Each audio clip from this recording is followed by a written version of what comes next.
দুদিন আগে প্রধান উপদেষ্টার প্রেস সচিব একটা প্রেস কনফারেন্স করে জানালেন যে প্রধান উপদেষ্টা নাকি বিভিন্ন আইন শৃঙ্খলা বাহিনীর সঙ্গে, আইন শৃঙ্খলা বাহিনীর যারা প্রতিনিধি আছেন তাদের সঙ্গে বসে বলেছেন ডিসেম্বরের মধ্যে সমস্ত নির্বাচনের প্রস্তুতি শেষ করতে হবে।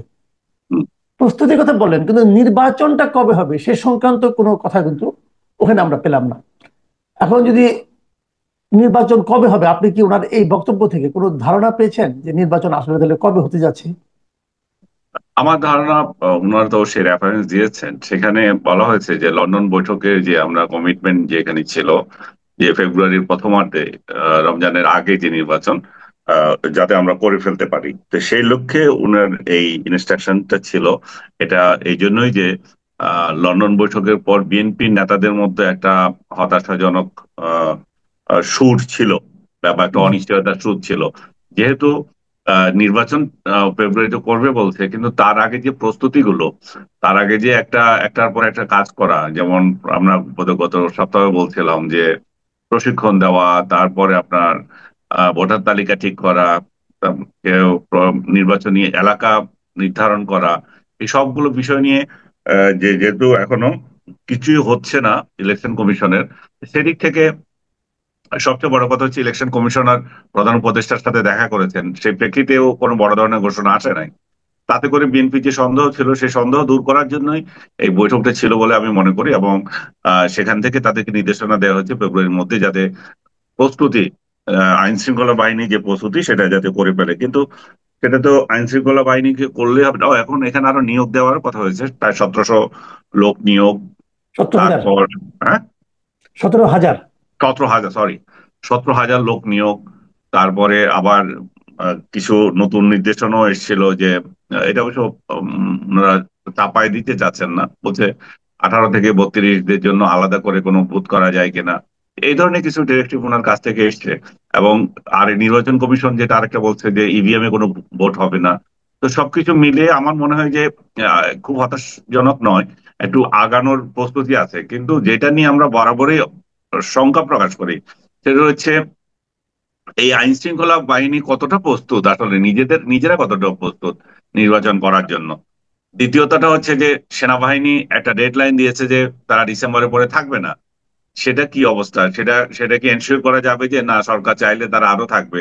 এখন সেটাকে অনন্তকালের জন্য চাইবে কিনা, সেটা তো এখন সরকারের সাথে তাদের বোঝাপড়া। আচ্ছা, এখানে মাঝখানে আমি একটু আপনাকে একটা প্রশ্ন করি। সেনাবাহিনী বলছেন তারা ডিসেম্বর পরে আর থাকবেন না, তারা তো তাহলে এখন আছেন। সেনাবাহিনী যে আছেন এটা আপনি টের পান? সেনাবাহিনী যে আছে এখন টের পাই, কিছুটা পাই, কিছুটা না থাকলে তো আমরা ঘরেও থাকতে পারতাম না। কারণ কিছুটা তো এই যে মব যেভাবে সারা দেশে কথা বললে যাকে তাকে ধরে নিচ্ছে, যাকে তাকে হেনস্থা করছে, তারপরে হুমকি দিচ্ছে প্রতিদিন, তো আপনি জানেন যে এই ধরনের হুমকি আমাদের ইনবক্স ভরা আছে। এখন এই সমস্ত লোকগুলোকে আমরা দিচ্ছিও বিভিন্ন জায়গায়, এদেরকে প্রতিরোধের ব্যবস্থাও করা হচ্ছে। এমন না যে সরকার একেবারে শেষ হয়ে গেছে, এদের বিরুদ্ধে ব্যবস্থা নেওয়ার কোনো কিছু নাই, চারিদিক থেকে টোকাইরা আপনাকে আক্রমণ করতে পারবে, তা তো না। তো আমি মনে করি যে সেনাবাহিনী আছে, তবে আরো যেভাবে অ্যাক্টিভ হওয়ার কথা ছিল সেটা জি। আমরা দেখছি না। এবং অনেক জায়গায় সেনাবাহিনীকে মানে তুচ্ছ তাচ্ছিল্য করছে, সে ধরনের ভিডিও পাবলিশ হচ্ছে। জি। যে আরেকটা কথা এখানে বলা হচ্ছে যে যে কথাগুলি ওই দিন ডক্টর ইউনূস সাহেব, স্বরাষ্ট্র উপদেষ্টা, বিজিবির মানে যারা আছেন এদের নিয়ে, আনসারের প্রধানকে নিয়ে বললেন, হুম। এটা তো আসলে নির্বাচন কমিশনের কাজ। হুম। মানে নির্বাচন মানে আর্মি লাগবে কিনা, আর্মি স্ট্রাইকিং ফোর্স হিসেবে কাজ করবে নাকি তারা প্রহরায় থাকবে, এই সিদ্ধান্তগুলো কি সরকার নেবে নাকি নির্বাচন কমিশন নেবে? আমি যে যতটুকু এটা জানি এটা নির্বাচন কমিশনের নেওয়ার কথা। এটা নির্বাচন এটা কমিশন নির- এটা গভর্নমেন্টের কাছে চাইবে। নির্বাচন, না আপনি ঠিকই বলছেন, নির্বাচন কমিশনার তার কমিশন তার রিকোয়ারমেন্ট জানাবে, সরকার ব্যবস্থা নেবে। কিন্তু রাইট। এখন যেহেতু এমন একটা পরিস্থিতি তৈরি হয়েছে, সরকার আর নির্বাচন কমিশনের মধ্যে তো কোনো পার্থক্য এখানে খুব মানে সরকার ছাড়া তো নির্বাচন কমিশন ইয়ে না। নির্বাচন কমিশন তো আর তাদের নিজস্ব মন জনবল নাই যে এগুলো কন্ডাক্ট করার জন্য, সরকারের সহযোগিতা নিয়ে করবে। তো এই ধরনের আলোচনা এমন কোনো দোষের কিছু আমি দেখি না এখানে, হতে পারে। আচ্ছা, আরেকটা বিষয়, এটা তো একটা পলিটিক্যাল বিষয়গুলো, আমরা রাজনীতি নিয়ে কথা বলতে ভালোবাসি, আমাদের এই দেশের সাধারণ মানুষও হুম। রাজনীতি নিয়ে কথা বলতে ভালোবাসেন, এই যে জন্য এই কারণগুলি বললাম। কিন্তু আমাদের যারা ব্যবসায়ী আছেন তাদের মধ্যে হুম। গত কয়েকদিন ধরে কিন্তু একটা বিশাল আতঙ্ক বিরাজ করছে। এবং হুম। সেই আতঙ্কটা হলো যে ট্রাম্পের আরোপিত যে পাল্টা শুল্ক, সেটা আমাদের প্রতিনিধিরা ওখানে গেলেন, যে অনেকদিন মিটিং টিটিং করলেন, কিন্তু ফল তো অশ্বডিম্ব।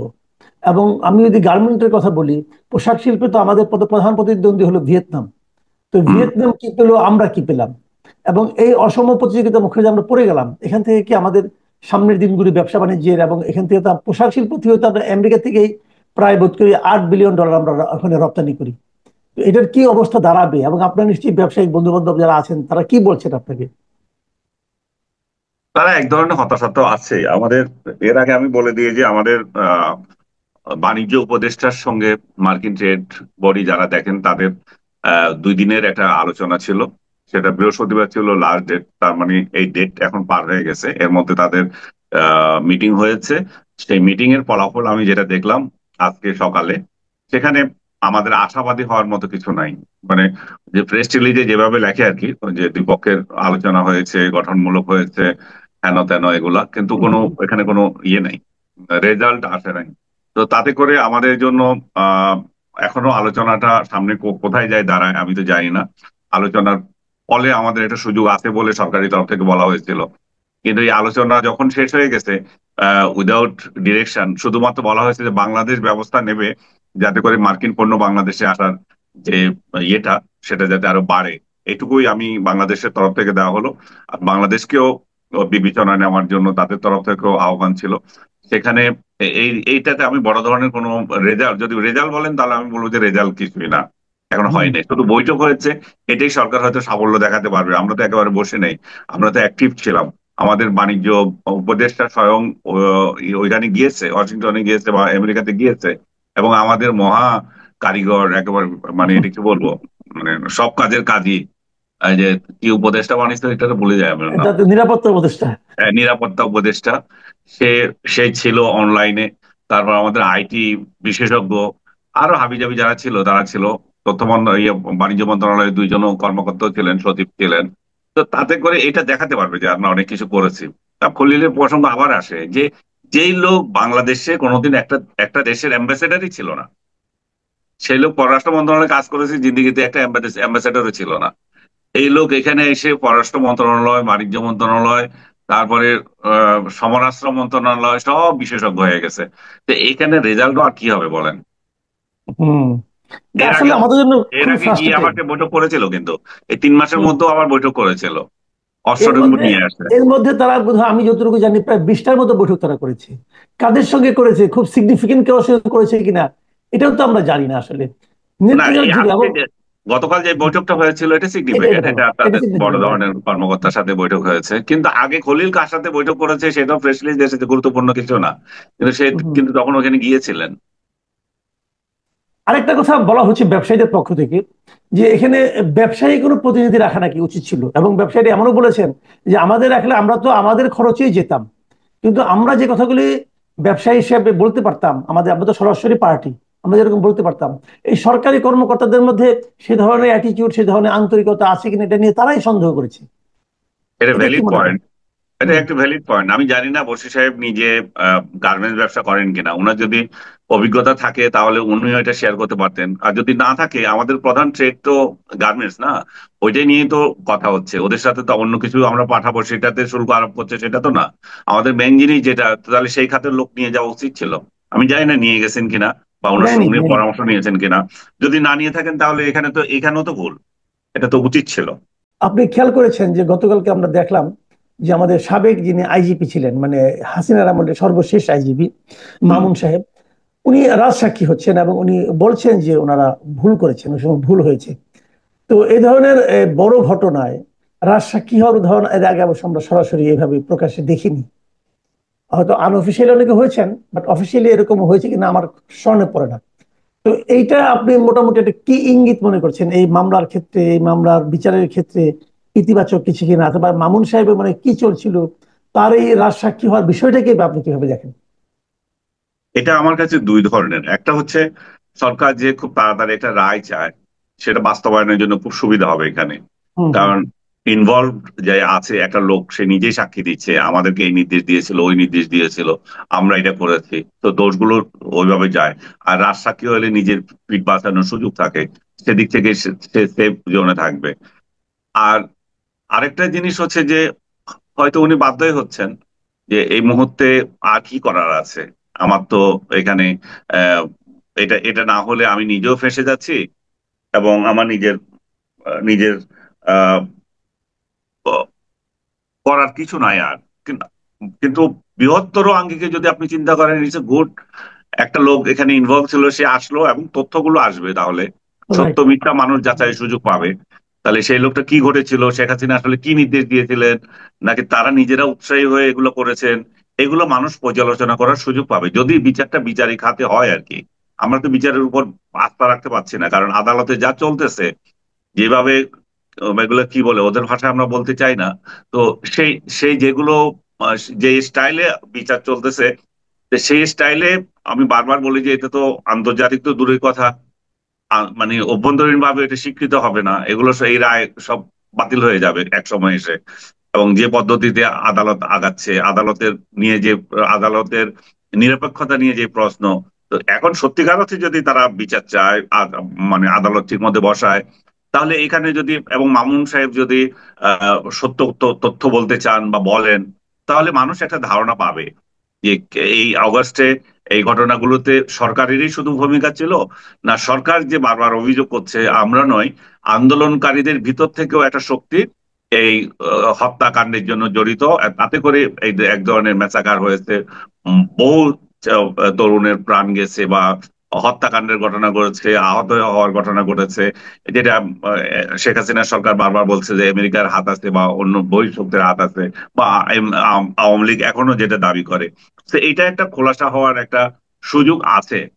কিন্তু মামুন সাহেব যে একটু রাজসাক্ষী হয়ে গেলেন, পার পেয়ে যাবেন, এটাই কি সব শেষ হবে? এটা আমার তো মনে হয় না।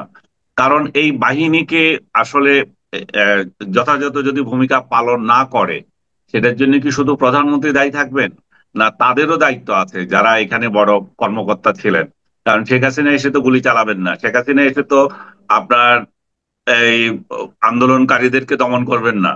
হ্যাঁ, আন্দোলনকারীদের সাথে উনি আলোচনায় যেতে পারেন, কিন্তু একটা সহিংস ঘটনা যেটা হচ্ছে, সেই সহিংসতার দায় তো পুলিশ এড়াতে পারবে না। পুলিশ যদি অন্যায়ভাবে ওই সময় জুলাই আন্দোলনের যে সমস্ত শহীদ হয়েছে, যারা আন্দোলনে প্রাণ দিয়েছে, তাদেরকে যদি অন্যায়ভাবে আহত করে, অন্যায়ভাবে নিহত করে, তাহলে তো তার বিচার তাদেরকেও দিতে হবে। আমাদের মূল সমস্যা হচ্ছে যে আমরা অস্ত্রে সজ্জিত করেছি আমাদের বাহিনীগুলোকে, সব কয়টাকে। আমরা কিন্তু ইন্টারন্যাশনাল মানের অস্ত্র দিচ্ছি আমাদের এই সমস্ত বাহিনীগুলোকে। বিশেষ করে 111-এর পরে, 9/11-এর পরে সারা দেশে সারা বিশ্বে যেভাবে আতঙ্ক এবং জঙ্গিবাদ নিয়ে কথা হয়েছিল, সেই ক্ষেত্রে আমরা ওয়েল ইকুইপড হয়েছি, আমরা অস্ত্র দিয়েছি। কিন্তু এই অস্ত্রগুলোর ব্যবহারের যে বিষয়টা, আমরা না, তৃতীয় বিশ্বের অন্যান্য দেশগুলো আমি বলবো যে আপনি একজনকে অস্ত্র দিয়ে দিলেন, কিন্তু অস্ত্র যে সামাল রাখতে হয়, অস্ত্রের যে ব্যবহার, অস্ত্র কোথায় ব্যবহার করবেন, এই যে প্রশিক্ষণ, আপনাকে যে মানবিক কিছু নির্দেশনা, মানবাধিকার কোথায় লঙ্ঘন করছেন, সেই সমস্ত বিষয়গুলোকে জোর দেওয়া হয় নাই। এটা শেখ হাসিনা সরকার জোর দেন নাই। জোর দিলে এত অ্যাগ্রেসিভ হত্যাকাণ্ড হতে পারে না। এবং এই যে মামুন সাহেবরা যারা এখন রাষ্ট্রাক্ষী হচ্ছেন, তারাও সেগুলোকে গুরুত্ব দেন না।